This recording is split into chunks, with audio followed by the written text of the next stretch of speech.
ce que tu fais et tout ce que tu as accompli. À lui la gloire, à lui la louange. Il a dit dans Ésaïe que le peuple qui s'est formé publiera sa louange. Si tu es sûr que Dieu est celui qui est en train de te former, de te construire, alors publie sa louange ce matin. Publie sa louange ce matin. Publie sa louange. Annonce, proclame. Merci Seigneur. Pour ta grâce et ta bonté et ta fidélité. Amen. Dis-moi un bon amen à cela. Bienvenue à tous au campus de Cergy, l'église locale de Cergy. Nous sommes heureux de passer ce moment de culte avec vous. Et nous pouvons prendre place. Amen. Merci les chanteurs.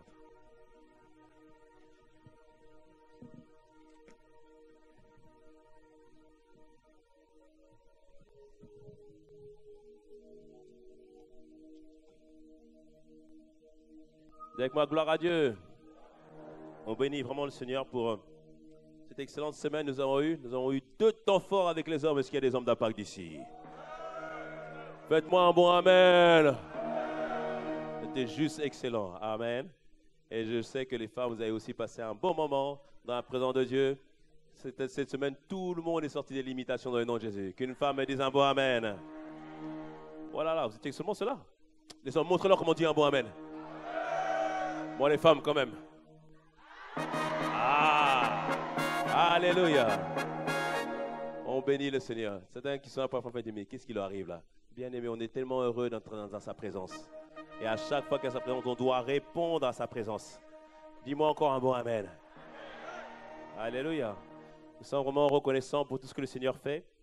Je voudrais juste revenir sur quelques annonces, notamment la retraite des couples. Donc nous aurons vraiment un temps de retraite pour tous les couples. Et nous avons été surpris pour l'instant pour le peu d'inscriptions. Bien aimé, si on met une retraite, c'est que c'est pour toi la solution, la porte de sortie. Dites-moi un bon amen.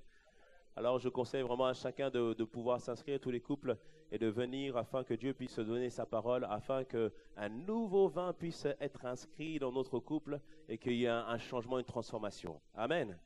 Amen. Mais pourquoi les amens sont limités, réservés? Ah, c'est parce qu'il y a beaucoup de célibataires, c'est pour ça. Donc les célibataires ne seront pas en reste non plus au mois de mars. Donc le 13 et 14 mars, on fera 2 jours spéciaux pour les célibataires. Même les mariés, vous pourrez être là. Alléluia. Le thème, ce sera pour être le bon choix, pour faire le bon choix dans le nom de Jésus. Amen. Comme ça, on parle aux célibataires mercredi, jeudi. Et après, vendredi, ce sera pour les couples. Dites-moi un bon amen à cela. Dites-moi un bon amen. Si tu as quand même pas bien fort, on ne fait pas le séminaire. Alléluia. C'est du boulot de préparer le séminaire. Si tu as quand même pas bien fort, on ne fait pas. Alléluia. On va enseigner, Dieu va nous conduire dans le nom puissant de Jésus. Amen. Et je voudrais juste une dernière annonce. Je voudrais juste montrer une superbe initiative des éditions Oracle. Donc, ils ont sorti des cartes à jouer. C'est des cartes, en fait, qui servent de manière ludique à pouvoir apprendre la parole de Dieu. Excusez-moi. Donc, c'est plusieurs cartes. Il y a plusieurs séries. La première série, c'est 30 versets essentiels de la Bible à mémoriser. Ce sont les 30 versets qui ont été donnés par le pasteur Yvan. Et le but de ces cartes, c'est au travers, en jouant, en famille, avec les enfants, entre frères et sœurs, entre frères et sœurs. Le but, c'est vraiment de pouvoir passer des bons moments. Qu'est-ce que vous rigolez? Le message va te concerner, je le sens. Alléluia. Mais oui, les frères peuvent jouer avec les frères et les sœurs avec les sœurs aussi. Alléluia. Mais aussi, on peut jouer aussi frères avec sœurs. Amen. Tant que c'est dans la sainteté, dis-moi bon ça. Vraiment, Seigneur, il faut vraiment que ce séminaire arrive. Alléluia. Dis-moi bon amen. Donc, quelqu'un m'a distrait, mais je poursuis ce que je dis.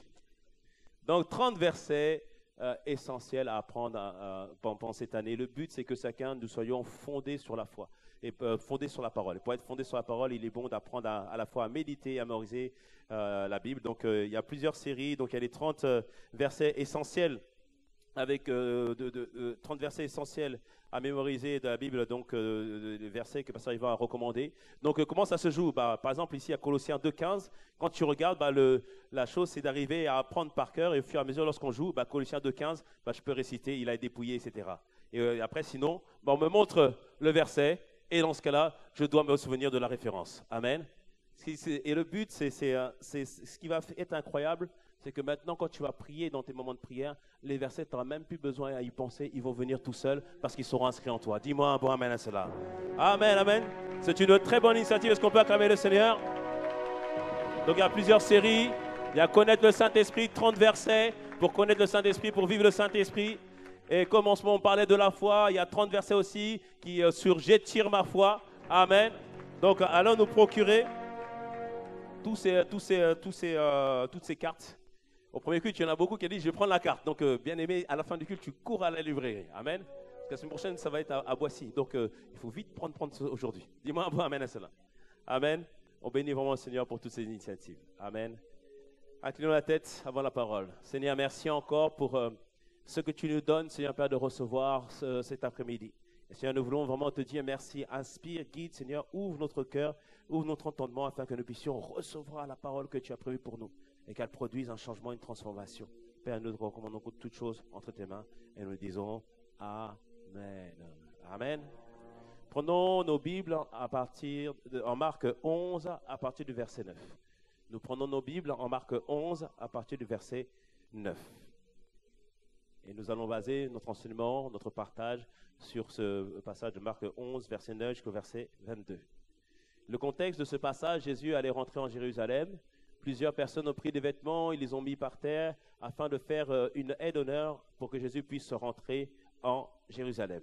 Et maintenant, on se trouve à partir du verset 9. Marc 11, à partir du verset 9. Il dit ceci. Ceux qui précédaient et ceux qui suivaient Jésus criaient « Hosanna ! Béni soit celui qui vient au nom du Seigneur. Béni soit le règne qui vient, le règne de David notre Père. Hosanna dans les lieux très hauts. » Jésus entra à Jérusalem dans le temple. Quand il eut tout considéré, comme il était déjà tard, il s'en alla à Béthanie avec les 12. Verset 12. Le lendemain, après qu'il fut ressorti de Béthanie, Jésus eut faim. Dis avec moi, Jésus eut faim. Verset 13. Apercevant de loin un figuier qui avait des feuilles, il alla voir s'il s'y trouvait quelque chose. Et s'en étant approché, il ne trouva que des feuilles, car ce n'était pas la saison des figues. Verset 14. Prenant alors la parole, il dit que jamais personne ne mange de ton fruit. Et ses disciples l'entendirent. Verset 15, ils arrivèrent à Jérusalem, et Jésus entra dans le temple, et se mit à chasser ceux qui vendaient et qui achetaient dans le temple. Il renversa les tables des changeurs et les sièges des vendeurs de pigeons. Et il ne laissait personne transporter aucun objet à travers le temple. Et il enseignait en disant, n'est-il pas écrit, ma maison sera appelée une maison de prière pour toutes les nations, mais vous en avez fait une caverne de voleurs. Verset 18, les principaux sacrificateurs et les scribes l'ayant entendu cherchèrent les moyens de le faire périr, car ils le craignaient parce que toute la foule était frappée de sa doctrine. Verset 19, quand le soir fut venu, Jésus sortit de la ville. Le matin, en passant, les disciples virent le figuier séché jusqu'aux racines. Pierre, se rappelant ce qui s'était passé, dit à Jésus, Rabbi, regarde le figuier que tu as maudit à sécher. Et Jésus prit la parole et leur dit, ayez foi en Dieu. Alléluia. On va tirer plusieurs vérités au travers de ce passage que nous venons de lire. La première vérité que nous tirons de ce passage, c'est que lorsque Jésus est venu à Jérusalem, le peuple a chanté « Hosanna, Hosanna » au plus haut des cieux. C'est le chant que nous avons chanté tout à l'heure pendant l'adoration. Il faut comprendre que ce terme « Hosanna », c'était en hébreu, c'est un terme au départ qu'on disait lorsque on était jeté dans l'eau et on se noyait, on disait « Hosanna, Hosanna », c'est-à-dire « Sauvez-moi, sauvez-moi, Dieu sauve-moi ». Mais au fur et à mesure du temps, ce terme ne définissait pas simplement le fait que Dieu intervienne pour nous, mais ça signifiait plutôt le terme de dire « Hourra, hourra, le salut est arrivé. Hourra, hourra, la délivrance est arrivée. » Le peuple en chantant, en proclamant, en déclarant « Hosanna, Hosanna, béni soit celui qui vient de la part du Seigneur », il disait « Super, excellent, enfin notre Messie est arrivé. Enfin notre Messie va changer notre vie. Enfin notre Messie va changer toutes les circonstances de notre vie. » Pourquoi ils disaient cela? Parce qu'ils étaient sous oppression romaine. Ils étaient opprimés par les Romains. Et ils attendaient un Messie qui allait les délivrer de la tyrannie des Romains. Amen. Et de la même manière, lorsque nous avons dit à Jésus, nous avons donné notre vie à Jésus, pardon, c'est comme si on a crié au fond de nous, « Hourra, hourra, enfin le salut pour ma vie est arrivé. Hurrah, hurrah, la délivrance pour ma vie est arrivée. Hurrah, hurrah, la guérison pour ma vie est arrivée. Dis-moi bon amen à cela. Alléluia. C'est pourquoi la première vérité, c'est que la venue de Jésus dans ta vie est la plus bonne des nouvelles. Dis-moi bon amen. La venue de Jésus dans notre vie est une bonne nouvelle. C'est la meilleure chose à faire qu'elle ouvre une ère de possibilités. Dis-moi un bon amen. Ils ont bien à meilleur. Alléluia. Dis-moi un bon amen. C'est la meilleure chose qui pouvait nous arriver. Pourquoi? Parce que Jésus, lorsqu'il vient dans notre vie, il nous introduit à une nouvelle vie, à une ère de possibilités. Avant, tout n'était pas possible. Mais depuis que Jésus est venu dans notre vie, bien-aimé, tout est devenu possible. Dis-moi un bon amen à cela. Tout est devenu possible. Auparavant, tu pouvais avoir n'importe quelle vie. À partir du jour où tu donnes ta vie au Seigneur, il transforme toute ta vie. Dis-moi un bon amen à cela. Je peux vivre dans la paix de Dieu. Je peux vivre dans la sagesse de Dieu. Je peux expérimenter la protection surnaturelle de Dieu. Parce que tout cela, Jésus veut me le communiquer. Amen. C'est la vie qu'il nous donne. Et le peuple avait conscience de cela. C'est pour ça que, bien-aimé, parfois, tu es en train, l'ennemi veut te rappeler ta situation, l'ennemi veut te rappeler où est-ce que tu en es, l'ennemi veut te rappeler ton passé. Mais bien-aimé, rappelle-toi que le plus beau cadeau que Dieu t'a fait, c'est de t'avoir donné une nouvelle vie, de t'avoir donné une nouvelle vie. Dis-moi bon amen, dis-moi bon amen. Alléluia. Le matin, quand tu te lèves, il y a des chants de reconnaissance qui doivent monter en toi. Le chant qui dit... Comment expliquer et comment décrire un amour si grand, si puissant que rien ne peut le contenir. Oui, Père, tu sais mes espoirs, Père. Tu sais mes espoirs. Mais je ne suis pas parfait, j'ai aussi des craintes, tu sais mes craintes. Seigneur, tu sais mes craintes. Mais Père, je vais être reconnaissant et mes mots sont bien. Mes mots sont bien trop petits pour te dire combien tout l'amour que j'ai pour toi. Alors ce matin, alors entends mon cœur, Père. Alors entends mon cœur, mon esprit qui te loue. Entends ce chant. Entends le chant d'amour d'un enfant racheté. Oui, je prendrai mes faibles mots pour te dire que Dieu merveilleux tu es, Père. Mais je ne pourrais pas dire simplement, mais avec mon cœur je peux, mais encore avec mon cœur je peux, mais avec mon cœur je peux. Alors entends mon cœur, entends mon esprit qui te loue, entends mon esprit qui est reconnaissant, entends Père, de tout est racheté. Je prendrai mes faibles mots pour te dire que Dieu merveilleux tu es. Je ne pourrai pas, Jésus, non. Je ne pourrai pas, non. Mais entends encore mon cœur. Encore une fois, alors entends mon cœur.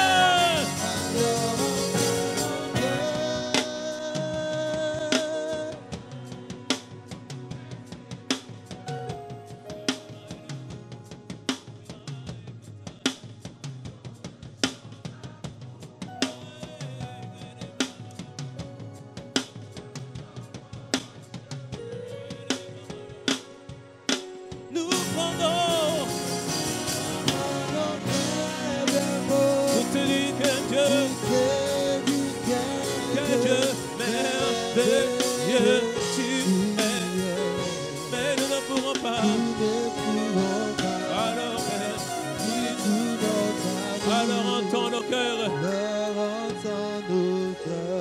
Fais-lui entendre ton cœur.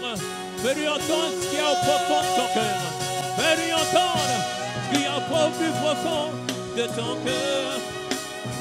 Oh, merci Seigneur. Dis-moi un bon amen. Amen. Prends place, bien-aimé. En chantant ce type de chant, nous témoignons notre reconnaissance. La venue de Jésus dans notre vie est une bonne nouvelle. C'est la meilleure chose qui nous soit arrivée. Alléluia. Ça, c'est la première vérité qu'on doit tirer de ce passage. Et on voit que Jésus, tout le monde l'a acclamé. Et la Bible nous dit en Marc 11, verset 11, que Jésus maintenant, il inspecta. Dans la version Louis II, ici en Marc 11, verset 11, il dit que Jésus entra dans le temple quand il eut tout considéré. Dans la version Semeur, il dit que Jésus se rendit au temple, il observa attentivement tout ce qui s'y passait. C'est-à-dire qu'il observa tout ce qu'il y avait. Bien-aimé, lorsque tu as accepté Jésus-Christ dans ta vie, lorsqu'il est rentré dans ta vie, lorsqu'il est venu dans ta vie, au bout d'un moment, au bout d'un certain temps, c'est la vérité 2. Sache que Jésus va examiner ta vie. La deuxième vérité qu'on peut tirer, que Jésus va examiner ta vie. De la même manière, il a examiné tout ce qui s'y passait dans le temple. De la même manière, à un moment donné, Dieu va examiner ta vie pour voir ta vie. Ce que tu as fait de la relation que tu as avec le Christ. Qu'est-ce que tu as fait de l'intimité que tu as avec lui. Il va examiner ta vie. Le but de pourquoi doit-il examiner ta vie? Il veut voir, il veut considérer, il veut examiner.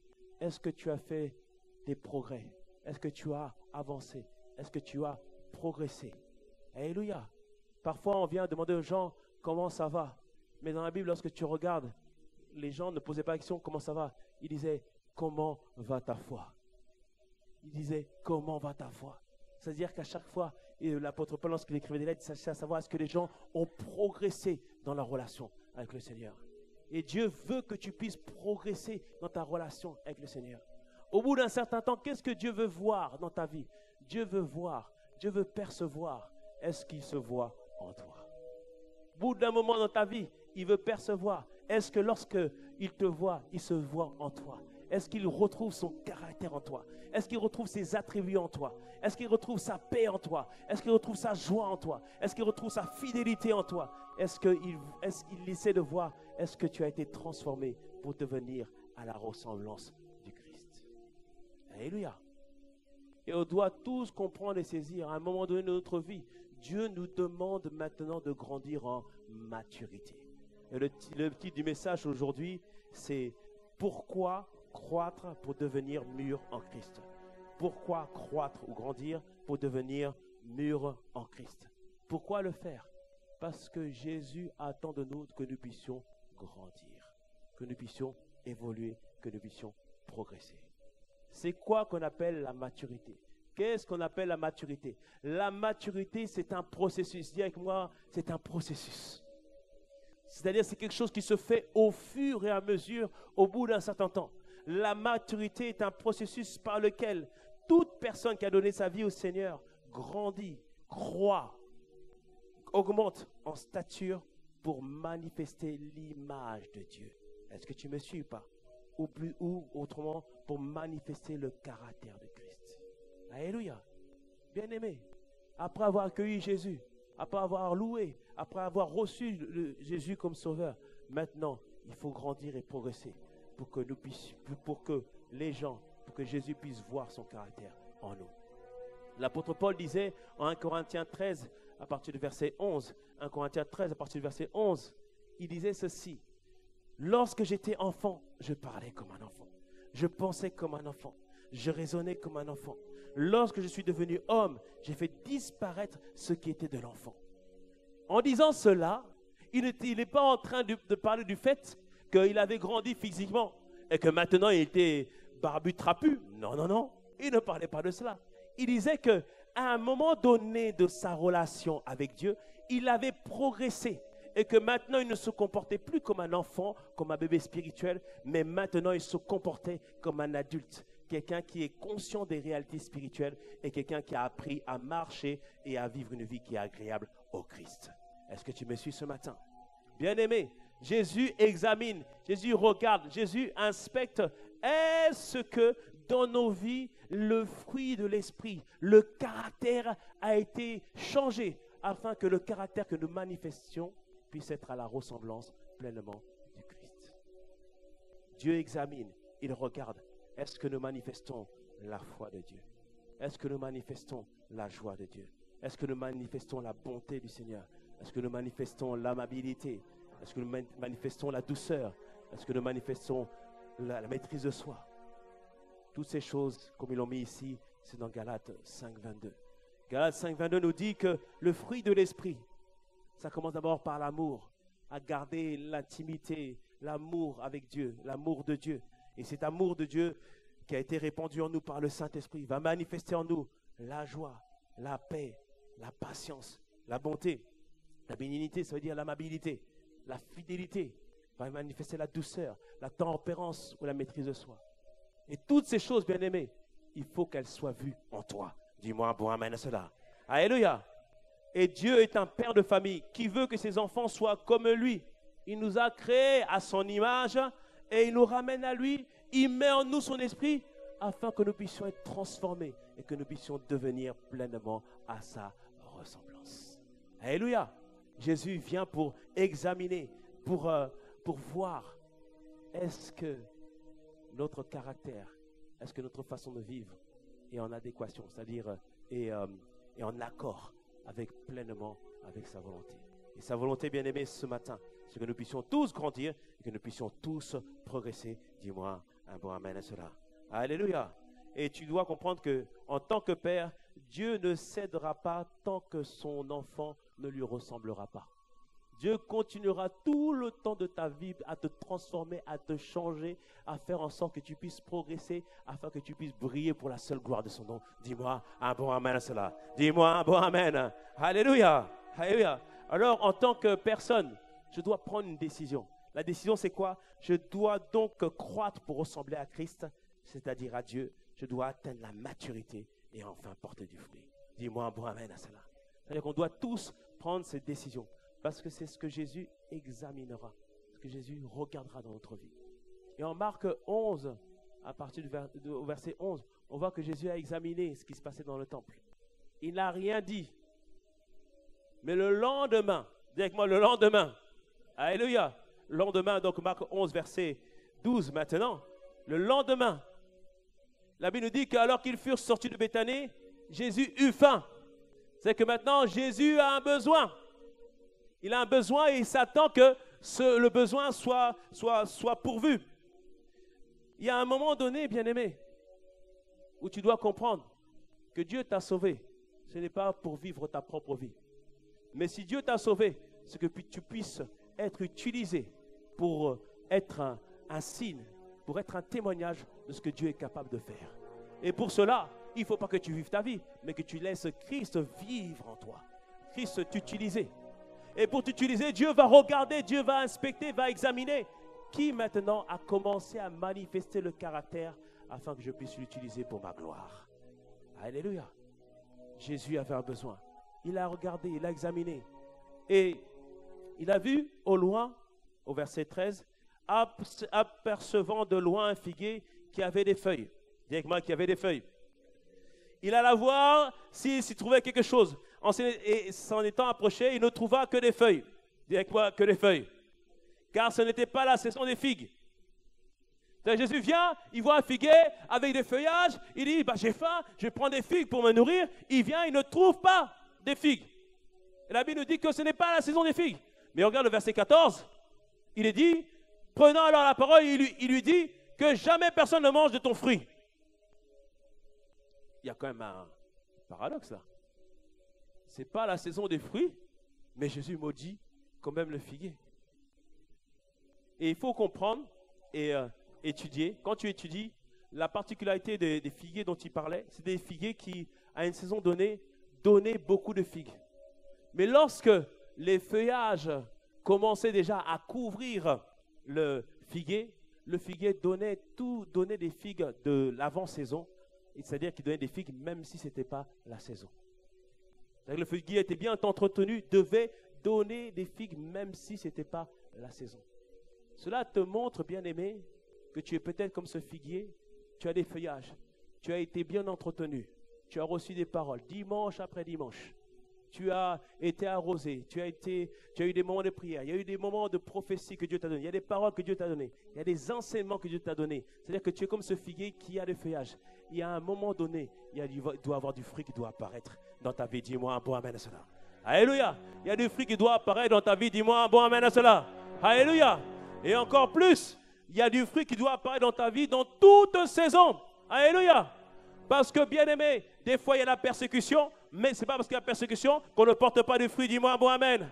Des fois, tu arrives au travail, tout le monde te critique, tout le monde est contre toi. Oh, tout le monde était contre moi, donc je me suis fâché, j'ai crié sur tout le monde, je me suis repenti après, mais j'ai encore crié sur tout le monde. Non, bien aimé. Dans toute saison, tu dois manifester le caractère de Christ. Dis-moi un bon amen à cela. Alléluia. C'est-à-dire que, peu importe la saison dans laquelle nous sommes, à partir du moment où on a compris, on a saisi que Christ s'est livré pour nous, par amour pour nous, alors en retour, par amour, je dois faire en sorte que ma vie doit porter du fruit à toute saison. Dis-moi un bon amen à cela. Alléluia. Est-ce que tu me suis ou pas ce matin? Alléluia. Et tu dois vraiment comprendre, c'est la vérité numéro 3. La vérité numéro 3, c'est croître en Christ afin de parvenir à la maturité spirituelle n'est pas une suggestion. Croître en Christ afin de parvenir à la maturité spirituelle n'est pas une suggestion, mais c'est un commandement. C'est pour ça que Jésus a maudit le figuier. Et tu vois, là je te montre un autre aspect de Jésus. La veille, il n'avait rien dit. Mais là maintenant, Jésus est dans un autre mode. Là maintenant, il reprend. Comprends bien que notre Dieu est plein de bonté, mais considère aussi la sévérité du Seigneur. Alléluia. Et on doit tous marcher toujours dans cette conscience de Dieu. Dieu est bon, mais il est aussi sévère. Il attend que notre vie puisse porter du fruit. Lorsque il a créé Adam et Ève, il les a bénis. En Genèse 1:28, il leur a donné un ordre. Il leur a dit, soyez féconds. Amen. Être fécond, ça ne veut pas dire avoir plein d'enfants naturels. Dis-moi un bon amen. Alléluia. Mais ça veut dire aussi porter aussi du fruit spirituel. Porter du fruit au niveau de son caractère. Porter du fruit à tous égards. Dis-moi un bon amen à cela. Alléluia. Et quand Dieu dit ça, ce n'est pas un conseil, c'est un commandement qu'il donne. Dieu ne nous a pas créés pour être stériles ou improductifs, mais nous a créés afin que nous puissions porter du fruit. Et ça commence par notre caractère. Alléluia. Est-ce que tu me suis ce matin? C'est la vérité numéro 3. Croître en Christ afin de parvenir à la maturité spirituelle n'est pas une suggestion, mais un commandement. Et la quatrième, et je voudrais te dire ceci, retiens bien ceci, que la maturité, c'est lorsque les fruits de votre transformation, les fruits de votre marche avec Dieu deviennent visibles. La maturité, c'est lorsque les fruits de votre transformation, les fruits de votre marche deviennent visibles. On doit tous comprendre et saisir qu'il y a beaucoup de personnes qui nous observent. Parfois, on voudrait que les gens de notre famille soient convertis au Seigneur. On met des Bibles partout dans la maison. On met des Bibles pour les enfants, des Bibles pour le mari, des Bibles pour le conjoint. Mais bien aimé, même s'ils n'ouvrent pas cette Bible, sache que chaque jour, ils lisent une Bible. Tout le jour, ils lisent une Bible. Et cette Bible, bien aimé, c'est toi-même. Lorsqu'ils te regardent, ils observent, est-ce que la parole de Dieu est vraie? Lorsqu'ils te regardent, ils t'observent ton comportement, tes attitudes, tes paroles. Alors ils disent, est-ce que cela correspond véritablement à ce que dit la Bible? Et ils regardent, ils observent, est-ce que ce fruit est enviable? Est-ce que cette personne donne envie d'appartenir au Seigneur? Il faut que nous tous, nous puissions parvenir à la maturité spirituelle afin que le fruit puisse être visible et enviable. Dis-moi un bon amen à ça. Alléluia.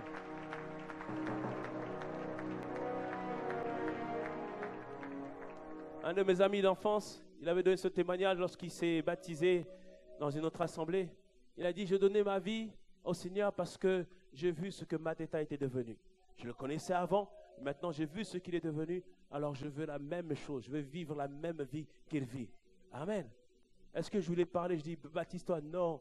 Je lui ai dit beaucoup de versets? Non. Juste par le fait que lui, il a lu la Bible, il a vu le Christ en moi. Bien-aimé, que ce soit aussi ton partage au nom de Jésus. Soit ton partage au nom de Jésus. Amen. Dis-moi un bon amen. Alléluia. Et on doit vraiment comprendre et saisir, mon frère, ma soeur, que c'est la vérité numéro 4. Maintenant, la vérité 3, c'est croître pour parvenir à la maturité est un commandement. La vérité 4, c'est comprendre pourquoi Jésus a maudit le figuier. Comprends que l'immaturité ou encore l'incapacité à porter du fruit est perçue par Dieu comme un acte de désobéissance ou de rébellion. L'immaturité ou encore l'incapacité à porter du fruit est perçue par Dieu comme un acte de désobéissance ou de rébellion. Amen. Pourquoi on dit cela? Dieu a mis une semence dans notre vie au travers de sa parole.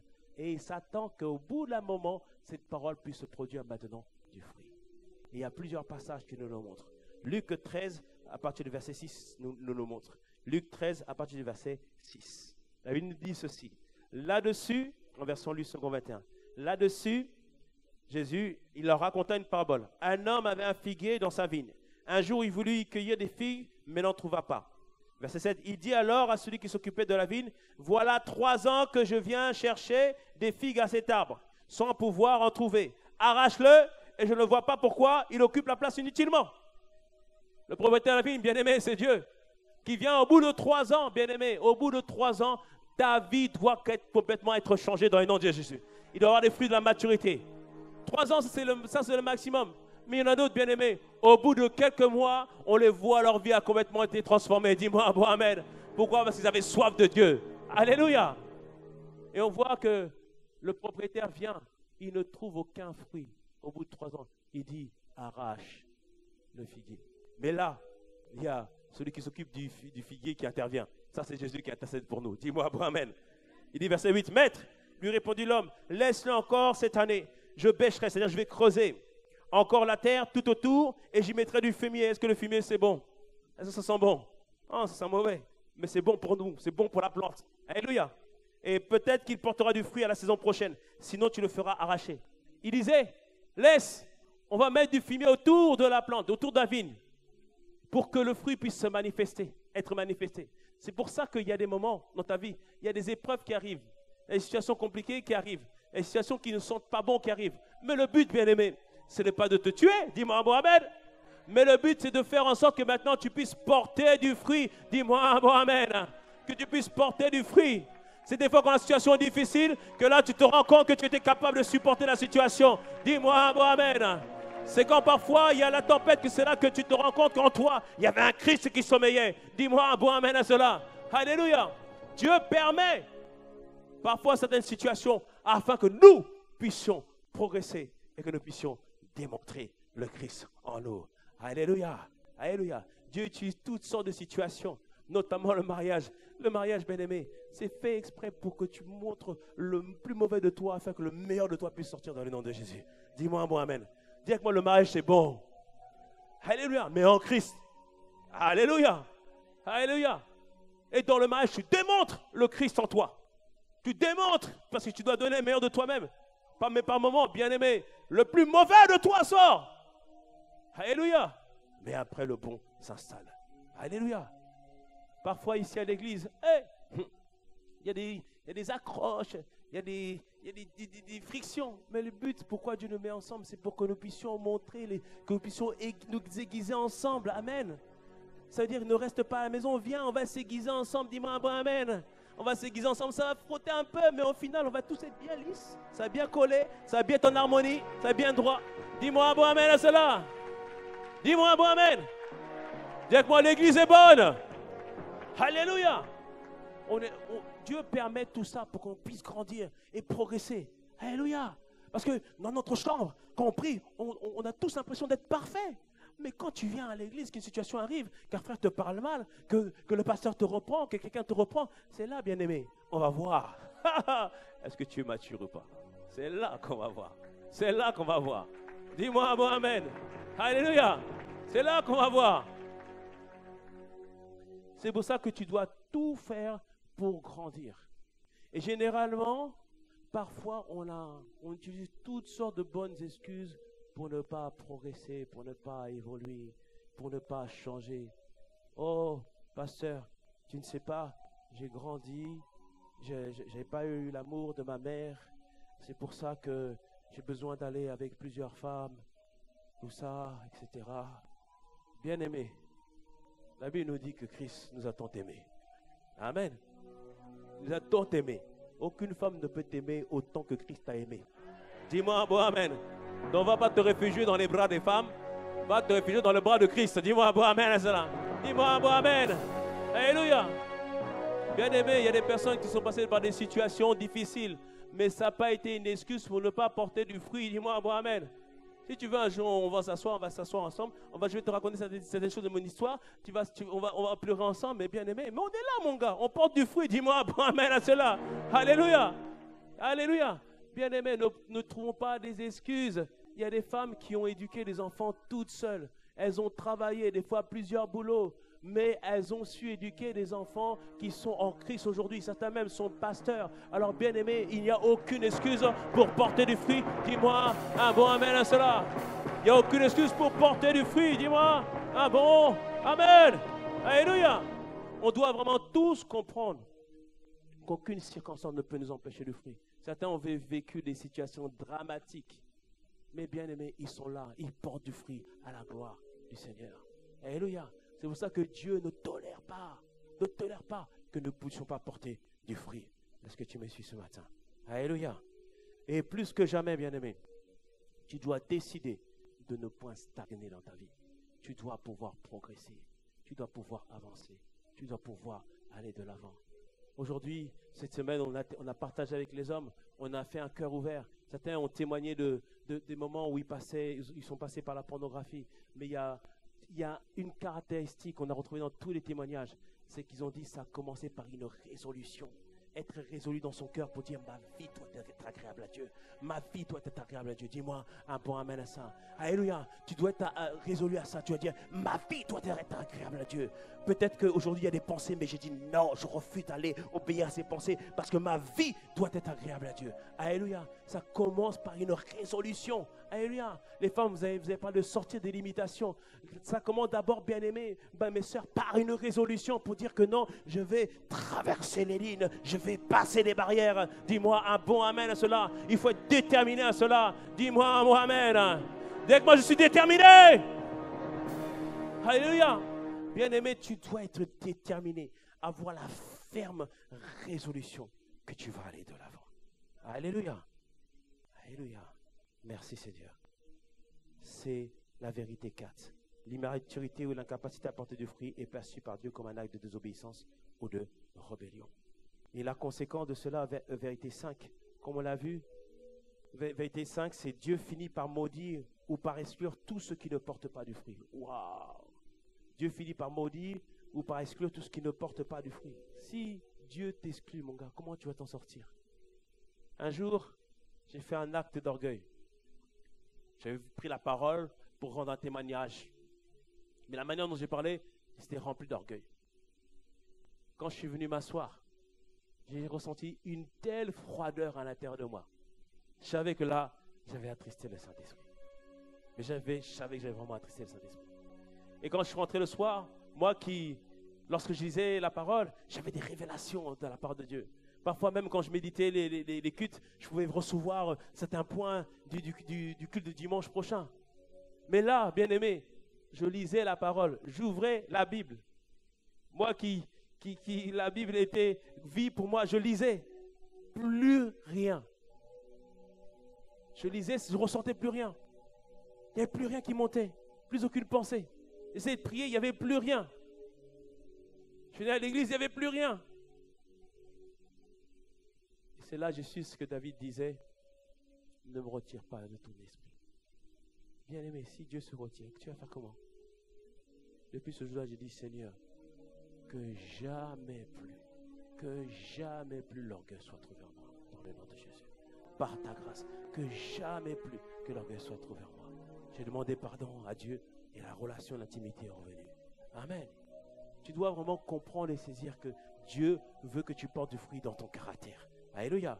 Jean 15, verset 2. Jean 15, verset 2 nous dit encore, tout sarment qui est en moi et qui ne porte pas de fruits, il le retranche. Tout sarment qui porte du fruit, il émonde afin qu'il porte encore plus de fruits. Il dit que celui qui ne porte pas de fruits, il va le retrancher. Mais celui qui porte du fruit, il va mettre émonde, c'est-à-dire qu'on coupe. Couper, ça fait mal, hein? Rappelez-vous, pasteur Mamadou Karambiri avait parlé du sécateur. C'est-à-dire le couteau qu'on coupe là pour la branche. Parfois, ça fait mal. Mais le but, c'est de nous faire grandir, de nous faire progresser pour la seule gloire de son nom. Amen. Est-ce que tu me suis ce matin? Amen. Et on doit toujours comprendre que le but de Dieu, c'est que nous puissions coopérer avec lui, que nous puissions travailler avec lui, pour que les désirs ne durent pas toute la vie. Dis à ton frère bien-aimé, dis bien-aimé, le désert, c'est pas toute la vie. Alléluia. À un moment donné, on doit travailler avec Dieu, on doit progresser, on doit aller plus loin avec le Seigneur. Amen. Et quand on regarde la parole de Dieu, plusieurs ont été retranchés.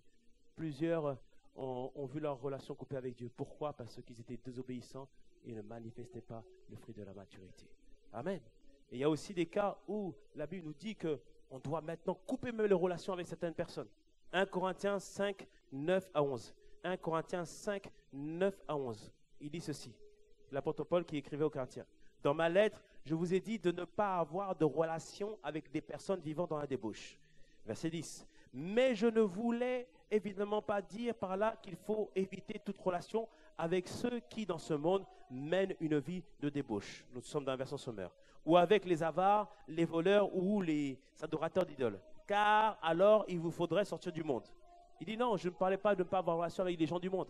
Il dit verset 11. Non, je voulais simplement vous dire de ne pas entretenir de relation avec celui qui, tout en se disant votre frère, vivrait dans la débauche ou serait avare, idolâtre, calomniateur, adonné à la boisson ou voleur.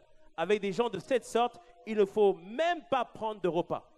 Il disait ici qu'il y a des gens qui se prétendent frères et qui commettent l'idolâtrie, qui font tomber les gens, qui profitent des gens, qui mentent aux gens. Dans ce cas-là, il dit attention, cette personne doit changer de vie, sinon elle doit être mise de côté. Donc, bien-aimé, si tu es là pour troubler les sœurs, avant la fin de ce culte, je te dis de changer, dis-moi un bon amen. Avant la fin de ce culte, tu dois changer, te repentir dans le nom de Jésus. Alléluia. Et ma sœur, c'est pareil aussi. C'est pareil aussi. Si tu es là pour troubler quelqu'un, tu dois changer avant la fin de ce culte dans le nom de Jésus. Dis-moi un bon amen à ceci. Alléluia. Dieu le dit, je dois être un protecteur. Alléluia. Bien-aimé, là tu me connais, tu me connais comme un pasteur sympa. Bien-aimé, si tu t'en prends à une sœur ou à un frère, bien-aimé, tu vas savoir que je suis aussi un protecteur. Dis-moi un bon amen à cela. Dis-moi un bon amen à cela. Alléluia. Et Dieu est un protecteur, il protège, il garde. C'est pour ça qu'il arrive à ces extrémités-là. Mais Dieu nous avertit, bien-aimés, là c'est la saison de la maturité. Il faut changer les comportements. Arrêtons les critiques, bien-aimés. Arrêtons les critiques. Arrêtons les critiques, bien-aimés. La Bible nous dit, pourquoi vous vantez comme si ce que vous avez, vous n'avez pas reçu. C'est dans le sens que tout ce que nous avons, nous l'avons reçu de Dieu. Il n'y a pas à avoir de jalousie, il n'y a pas à avoir de critique. Celui qui est en face de toi, c'est juste une grâce qu'il a obtenue de l'Éternel. Réjouis-toi avec la personne. Prie pour la personne. Remercie Dieu. Dis-moi un bon amen à cela. Alléluia. Alléluia. Il faut marcher, il faut bien comprendre une chose. Que ce sont les immatures qui détruisent les églises. C'est les immatures qui renversent les églises. C'est les immatures qui causent des discordes dans les églises. Ce sont les personnes immatures. Et c'est pour ça que, oui, il y a un temps, bien sûr. On doit grandir, on doit progresser. Mais bien aimé, là, c'est maintenant la saison de la maturité. C'est vraiment la saison de la maturité. Pourquoi? Parce que sans maturité, impossible de vivre l'héritage. Sans maturité, impossible de vivre la vie que Dieu a pour toi. Est-ce que tu me suis ce matin? Amen. Alléluia. Pourquoi je te dis ça? Et ça, c'est maintenant la sixième vérité. La sixième vérité, c'est que mûrir, croître, grandir, mûrir fait croître, fait augmenter ta valeur personnelle devant les gens. J'explique. Quand tu grandis, quand tu évolues, quand tu progresses, bien aimé, tu donnes un fruit enviable. Les gens ont envie de marcher avec toi. Les gens ont envie de progresser avec toi. Quand tu es quelqu'un qui manifeste de la fidélité, on a envie de te confier beaucoup plus de choses. Parfois, certains me disent, pasteur, je suis appelé à prêcher. Oui, bien aimé, c'est bien. Mais moi, je regarde d'abord ton caractère. Je regarde ta façon de te comporter. Je regarde, est-ce que tu es fidèle dans les petites choses? Est-ce que tu prends soin des gens? Est-ce qu'on voit le Christ en toi? Parce que si on te donne le micro et que après tu fais n'importe quoi, bien aimé, les gens ne vont pas dire que c'est toi qui as fait n'importe quoi. Ils vont dire que l'Église a fait n'importe quoi. Ils vont dire, je ne veux même plus être en Christ. Est-ce que tu me suis ou pas? Celui qui grandit, Dieu va lui confier beaucoup plus de choses. Dieu va faire en sorte que les gens vont apprécier ce qu'il fait. Alléluia. Est-ce que tu me suis ou pas? Et Dieu est glorifié lorsque tu portes du fruit. Dieu est glorifié lorsque ton caractère est à l'image de Christ. Et là, Dieu t'élève encore plus. Il t'ouvre encore beaucoup plus de possibilités. Alléluia. C'est pour ça, bien-aimé, tu dois grandir et mûrir. C'est bénéfique. C'est bénéfique pour ta vie. Alléluia. Ça, c'est la vérité 6. Et vérité 7, non seulement c'est bénéfique pour toi, mais c'est aussi bénéfique pour l'Église. Vérité 7, c'est que lorsque vous grandissez, vous faites grandir toute la famille de Dieu. Lorsque vous grandissez, vous faites grandir toute la famille de Dieu. Pourquoi? Parce que nous sommes tous les membres d'un même corps. Quand tu progresses, c'est toute l'Église qui progresse. Quand plusieurs deviennent matures, c'est toute l'Église qui grandit dans la maturité. Et on doit aussi comprendre et saisir que Jésus dit une chose importante en Jean 13, verset 35. Jean 13, verset 35, il dit ceci. À ceci, tous connaîtront que vous êtes mes disciples parce que vous chantez bien, parce que vous priez bien fort, parce que vous êtes nombreux. Non, ils connaîtront que nous sommes des disciples de Christ. Pourquoi? Si vous avez de l'amour les uns pour les autres. C'est-à-dire, quelle est l'attitude que vous manifestez les uns vis-à-vis des autres? Quelle est votre manière de vous comporter vis-à-vis des uns et des autres? Bien-aimés, on ne sera pas tous des amis. Dans une famille, tout le monde n'est pas ami entre eux. Alléluia. Mais on est des frères et des sœurs. C'est-à-dire qu'on doit se respecter. On doit reconnaître. Ah oui, il faut que je te précise. Le Christ, il est dans ton frère. Le Christ, il est dans ton frère. Donc quand je critique mon frère, je critique le Christ qui est en lui. Est-ce que tu me suis ou pas? Et ce verset nous dit que à ceci, tous reconnaîtront que vous êtes mes disciples si vous avez de l'amour les uns envers les autres. C'est pour ça que je dois grandir en maturité. Nous devons tous grandir en maturité afin qu'au travers de nous, au travers de l'Assemblée, au travers de l'Église, au travers des différents groupes, tous puissent reconnaître le Christ en nous. Et alors ils disent, puisque eux, ils arrivent à s'aimer, il y a des gens de telle ethnie, de telle origine, ils arrivent à tous être ensemble. Alors moi, j'ai envie de marcher avec eux. Amen. Amen. Vous ne trouvez pas ça incroyable? Nous tous, on a des passés différents. On a tous, on est de catégories sociales différentes, de différentes origines. Nous avons différents âges. Mais ici, tout est banni en fait. On ne fait plus attention que l'autre est d'origine française ou africaine. Tout ça est banni en Christ. Ça, c'est le témoignage de ce que véritablement Dieu est au milieu de nous. Dis-moi un bon amen à cela. Dis-moi un bon amen. Alléluia.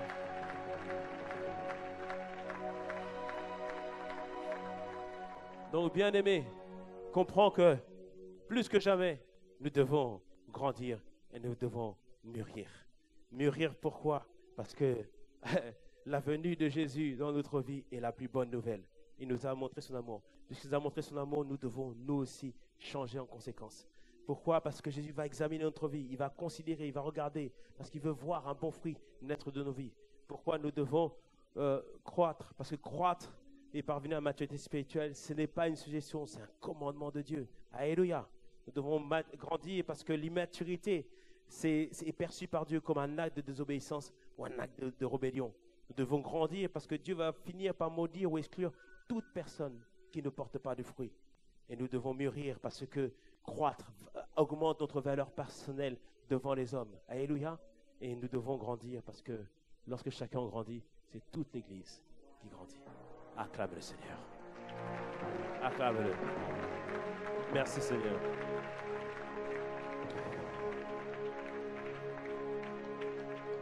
Amen. Bien-aimé, là où tu es, prends le temps de juste réfléchir quelques secondes à ce qui a été dit, à ce qui a été annoncé. Prends le temps d'examiner simplement toute ta vie, de voir là où tu en es. Certains sont en crise depuis un an, d'autres depuis quelques mois, d'autres depuis quelques années. Bien-aimé, c'est quoi le fruit? Qu'est-ce qui a été attesté? Qu'est-ce qui a été vu dans ta vie? Qu'est-ce qu'on pourrait dire de toi aujourd'hui? Le Christ veut qu'on puisse dire de toi, voici quelqu'un qui a marché comme moi.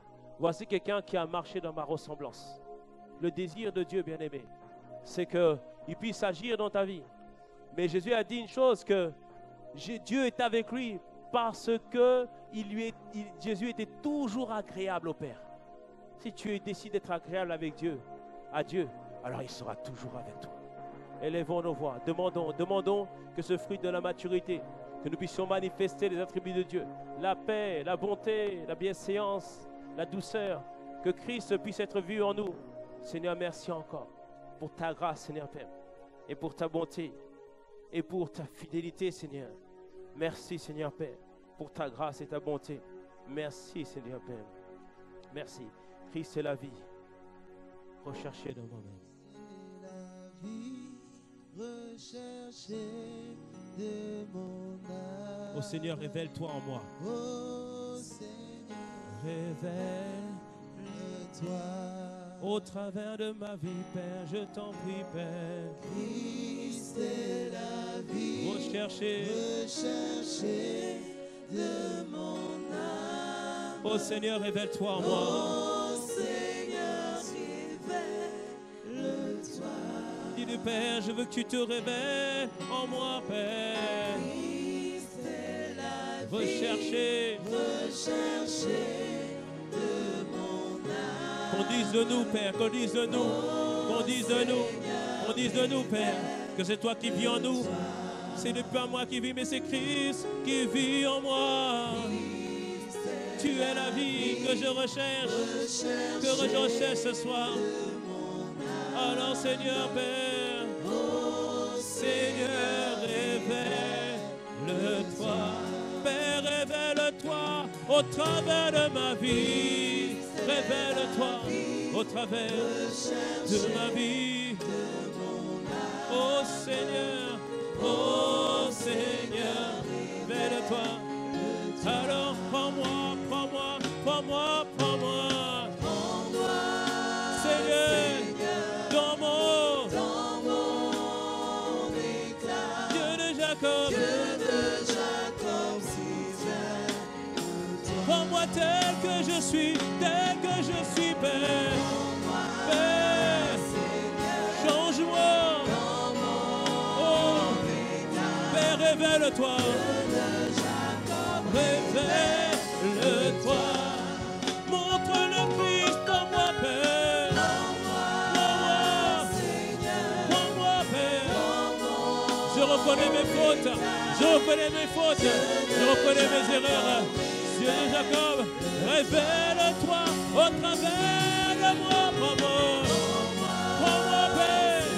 Prends-moi, Jésus. Prends-moi. Change-moi, Jésus. Oui, Père, que ma vie te glorifie alors. Change-moi, transforme-moi, purifie-moi, change-moi, Dieu de Jacob. Soupirons,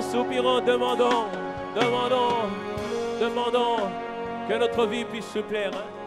Demandons que notre vie puisse lui être agréable. Bien-aimé, l'éternité, ça dure bien plus que la vie sur terre. À quoi ça sert de mener une vie qui ne lui est pas agréable et de rater la porte de l'éternité? Il est préférable de tout faire pour lui être agréable ici-bas sur terre et que par la suite nous puissions vivre avec lui dans l'éternité. Oh Père, prends-nous, Père, dans notre état. Oh Seigneur, merci. Ce matin, tu es venu. Tu as entendu cette parole. Et la première vérité, c'est que la venue de Jésus dans notre vie est une bonne nouvelle.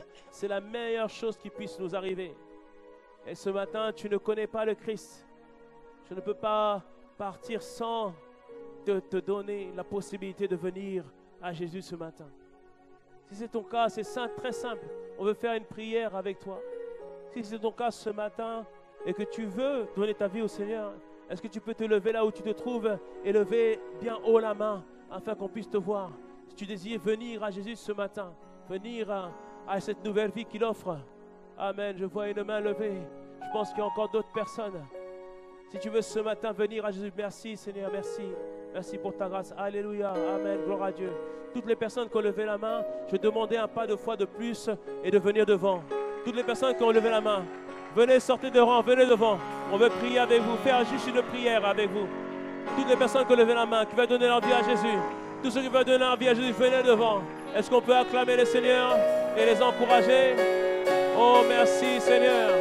Wow. Merci Seigneur. Gloire au Seigneur. Merci Jésus. Wow. Est-ce qu'on peut acclamer le Seigneur? Wow. Merci Jésus. Wow. On va faire une prière avec vous. Cette prière n'a l'air de rien, mais elle change toute la suite de votre vie. Et lorsque vous faites cette prière, vous invitez Jésus à venir dans votre vie. Et votre nom est inscrit maintenant dans le livre de vie. C'est-à-dire que votre vie s'inscrit maintenant dans l'éternité. Alléluia, auprès du Seigneur. Et comme on l'a dit, marchez avec Dieu, progressez avec Dieu. Et nous, en tant qu'Église, nous sommes là pour vous aider. On va faire la prière, mais on veut aussi prendre vos prénoms parce que toute cette semaine, on priera pour vous, pour que Dieu vous soutienne et que Dieu prenne soin de vous. Amen. Votre prénom, s'il vous plaît? Nadège. Nadiège. OK? Ça, je connais ça. Gloria. Amen. Désiré? Marie-Thérèse. Est-ce qu'on peut acclamer le Seigneur? Amen. Amen. Vous allez répéter cette prière avec moi. Et après, vous allez suivre le frère Gabriel. Juste quelques instants, on va prendre vos coordonnées parce qu'on vous remet des Bibles. Et puis, on va vous accompagner après par la suite. Amen. Et après, je prierai pour vous. Nous allons prier avec eux. Disons ensemble, Seigneur Jésus, merci. Aujourd'hui, j'ai entendu ta voix qui m'a appelé. Et aujourd'hui, je décide de t'ouvrir mon cœur. Merci parce que, à partir de ce jour, ma vie n'est plus la même. Je te reçois aujourd'hui en tant que Seigneur et Sauveur. Et je sais que tu vas transformer entièrement ma vie. Père, merci parce que tu as pris tous mes péchés. À partir de ce jour, les choses anciennes sont passées et je suis devenu une nouvelle personne. Seigneur, merci parce que tu vas me faire grandir et faire de moi un véritable disciple de Jésus. Au nom de Jésus. Amen. Amen. J'ai prié maintenant pour vous. Seigneur, merci pour ce que toi tu as fait ce matin. Aujourd'hui, beaucoup ne le savent pas, mais nous voyons l'accomplissement de la parole qui dit « Crois au Seigneur Jésus et tu seras sauvé, toi et ta famille. » Seigneur, merci parce que Seigneur, ta parole est vraie et tu as manifesté, Seigneur, cette parole ce matin. Seigneur, nous voulons te recommander la vie de nos frères et sœurs, Seigneur Père, ce matin, parce que tu vas les faire grandir, tu vas les faire évoluer. En tant qu'Église, donne-nous, Seigneur, la capacité de prier pour eux. Donne-nous la capacité de prendre soin d'eux. Dirige leurs pas, conduis-les afin qu'ils deviennent, Seigneur, des personnes matures et qu'à leur tour, Seigneur, ils puissent être des témoins de ce que toi tu es capable de faire. Père, nous te le recommandons à ta grâce, à toi la gloire, à toi la louange. Au nom de Jésus. Amen. Amen. Suivez le frère Gabriel. Juste 5 minutes après, vous pourrez retourner à votre place. On va juste prendre vos coordonnées. On va remettre des Bibles et des livrets. Amen. Est-ce qu'on peut leur remettre, s'il vous plaît, les 12 pas avec Christ, s'il vous plaît? Est-ce qu'on peut acclamer le Seigneur? Acclamons bien fort. Acclamons, acclamons, acclamons, acclamons.